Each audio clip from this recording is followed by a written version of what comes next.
আসসালামু আলাইকুম প্রিয় বন্ধু, আপনাদেরকে জানাচ্ছি শুভেচ্ছা এবং অভিনন্দন। ভিডিওটি না টেনে শেষ পর্যন্ত দেখুন। আরব দেশে নিজকে আরবি ভাষায় স্বাবলম্বী করুন। প্রবাস জীবনে বেশি টাকা ইনকাম করার জন্য আরবি ভাষার বিকল্প নাই। আরবি ভাষা শিখতে হবে, বেশি টাকা ইনকাম করতে হলে আরবি ভাষা শিখুন। ভিডিওটি ভালো লাগলে সাবস্ক্রাইব করে সঙ্গেই থাকুন। সম সম তার মানে রোজা। আমরা বলি রোজা, আরবিতে বলতে হবে সম। সম তার মানে রোজা।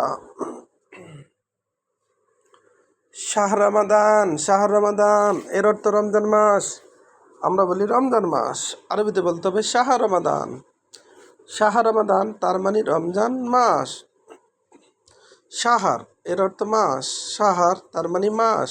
রমাদান এর অর্থ রমজান। আসির আসির এর অর্থ জুস। আমরা বলি জুস, আরবিতে বলতে হবে আসির। আসির তার মানে জুস। তাজুন তাজুন এর অর্থ টুফি। আমরা বলি টুফি, আরবিতে বলতে হবে তাজুন। তাজুন তার মানে টুফি। তামার তামার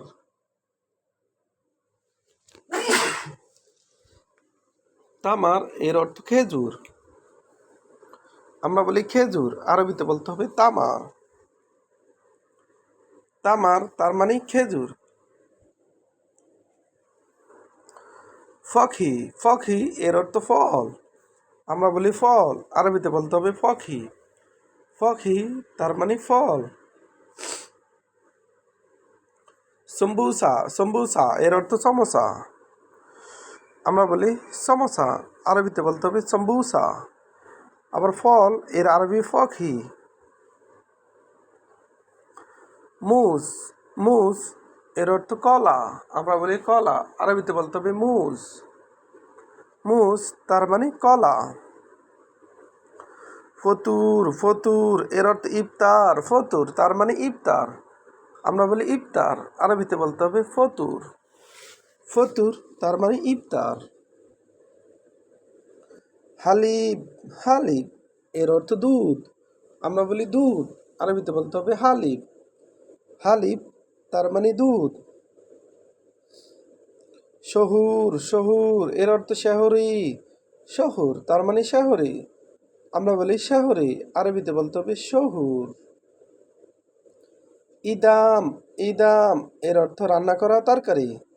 আমরা বলি রান্না করা তরকারি, আরবিতে বলতে হবে ইদাম।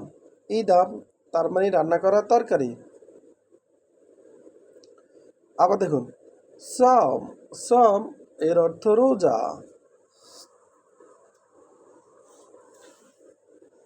শাহ রমাদান এর অর্থ রমজান মাস। আমরা বলি রমজান মাস, আরবিতে বলতে হবে শাহ রমাদান। শাহর এর অর্থ মাস, রমাদান এর অর্থ রমজান। শাহ রমাদান তার মানে রমজান মাস। আসির আসির তার মানে জুস। আমরা বলি জুস, আরবিতে বলতে হবে আসির। আসির তার মানে জুস। তাজুন তাজুন এর অর্থ টুফি। তাজুন তার মানে টুফি, আমরা বলি টুফি, আরবিতে বলতে হবে তাজুন। তামার তামার এর অর্থ খেজুর। আমরা বলি খেজুর, আরবিতে বলতে হবে তামার। ফখি ফখি এর অর্থ ফল। আমরা বলি ফল, আরবিতে বলতে হবে ফখি। আমরা বলি খেজুর, আরবিতে বলতে হবে তামার।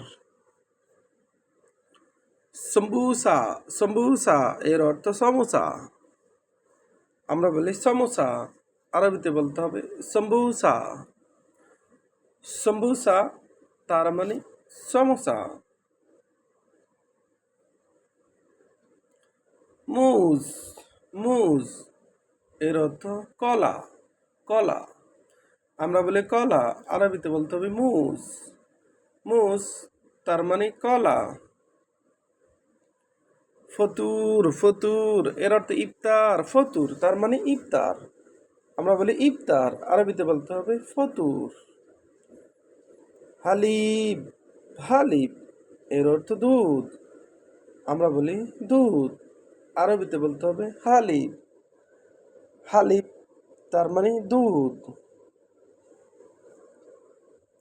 শহুর, শহুর এর অর্থ শহরে। আমরা বলি শহরে, আরবিতে বলতে হবে শহুর। শহুর তার মানে শহরে। ইদাম, ইদাম এর অর্থ রান্না করা তরকারি। ভিডিওটি ভালো লাগলে অবশ্যই সাবস্ক্রাইব করুন এবং শেয়ার করুন, ভালো লাগলে ক্ষমা করুন।